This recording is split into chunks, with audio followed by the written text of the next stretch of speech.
The sentence fell out of him faster than he could stop it, sharp and careless, like a coin dropped into deep water. And the silence that followed was heavier than the small cafe table between them. He had leaned back in his chair, arms folded, eyes drifting toward the window, as if what he had just said did not matter, as if it was a harmless preference spoken aloud. Across from him, her fingers tightened slightly around the warm ceramic cup, not enough to tremble, not enough for him to notice, but enough to tell a whole story about restraint, about years of learning how to hold pain quietly. In that moment, something simple and cruel had been revealed, and if you have ever been judged by a single word attached to your past, you know how the air can suddenly feel thinner, how your chest tightens while your face stays calm. What would you have done if you were sitting there, hearing your life reduced to a label you never chose? Her name was Hannah Mercer, and she had arrived early, like she did everywhere, because time had taught her that rushing only made grief louder. She wore a soft blue dress that reminded her of open skies, not because she wanted to impress anyone, but because she needed to feel steady. Across from her sat Lucas Warren, a project manager from a nearby city, confident in the way people often are when life has not yet asked them to carry something heavy. They had exchanged polite facts at first, where they worked, which neighborhoods they lived in, the usual safe territory of first meetings. It had all felt manageable until the conversation drifted, as these conversations often do, toward the past, toward relationships, toward the invisible things people bring with them to a table like extra chairs no one sees. That was when he said it, casually, with a small shrug, explaining that he did not date widows, as if it were the same as disliking spicy food or avoiding long-distance relationships. Hannah did not interrupt him. She did not defend herself. Or explain, because grief had taught her that explanations rarely change hearts that are already closed. She had been a widow for 4 years, though she never introduced herself that way.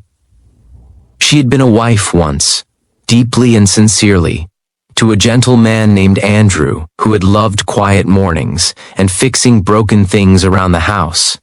Their life had not been dramatic or perfect, but it had been real, and when an unexpected illness took him in less than 6 months, it left behind a silence that never fully went away.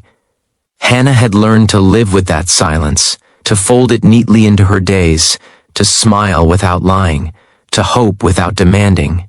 Sitting there now, she felt that old ache stir, not because Lucas rejected her, but because of how easily he dismissed something that had shaped her into who she was. Lucas, for his part, felt oddly justified. He told himself he was being honest, that honesty was better than pretending. He believed widows carried comparisons, shadows of past love that no new relationship could compete with.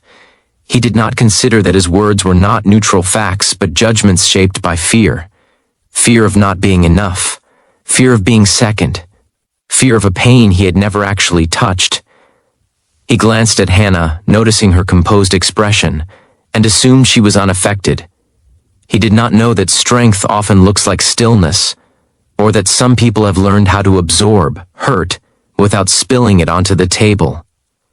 The turning point did not come in a dramatic burst. It came quietly, the way real lessons often do, slipping in through a side door when pride is not watching. As they sat there, a woman at the next table struggled to gather her things, a small child tugging at her sleeve, asking questions in a soft, insistent rhythm. The woman apologized to no one in particular, her eyes tired but kind, and Hannah instinctively stood to help, steadying the chair, offering a reassuring smile. Lucas watched as Hannah crouched slightly to the child's level, speaking gently, her face softening in a way it had not when she spoke to him. The child laughed, tension dissolving, and for a brief moment, something in Lucas shifted, though he did not yet know what to call it. They sat back down, and the conversation limped forward, awkward now but alive. Hannah spoke about her work at a local community center, about organizing food drives and after-school programs, about finding purpose in service when life no longer followed the plan she once imagined. She did not mention her loss again. She did not need to. Lucas listened, truly listened this time, noticing the quiet authority in her voice, the way she spoke of people not as problems to solve, but as lives to honor. He felt an unexpected discomfort, the kind that comes when your assumptions begin to crack. He had expected a widow to be fragile, to carry sadness like a visible weight. But Hannah carried something else entirely, a depth that did not ask for pity. Later that evening, after they parted politely, Lucas drove home through streets glowing with early evening light, his mind restless. He replayed the date, the moment his words landed between them, the way her eyes had changed, not with anger, but with something sadder, something more dignified. He thought about his own life, about how easily it had moved forward, unmarked by loss, and how little that had prepared him for understanding others. That night, he received a call he did not expect. His father had collapsed at home and was in the hospital, stable but shaken. Lucas sat in a waiting room for hours, watching families move in and out, witnessing the fragile threads that hold people together. And for the first time, he felt a flicker of the fear he had always avoided. In the days that followed, Lucas found himself thinking of Hannah often. He thought about how she had shown kindness without being asked, how she had listened without trying to impress, how she had carried her past not as a barrier but as a foundation. He realized that what he had rejected was not widowhood itself, but his own discomfort with grief, his unwillingness to face the truth that love, real love, always risks loss. Avoiding that risk did not make him safe, it only made him shallow. He began to understand that widows were not people stuck in the past, but people who had loved deeply enough to be changed by it. A week later, Lucas reached out, unsure of what he hoped for, only certain that silence would be the wrong choice. Hannah agreed to meet again, not because she needed validation, but because she believed in giving people space to grow. This time, they walked through a public garden, the air cool and open, the kind of place where conversation feels less trapped. Lucas did not try to explain himself away. He spoke honestly about his fear, about the hospital waiting room, about realizing how little he understood. Hannah listened, not as a judge, but as someone who knew that growth often begins with discomfort.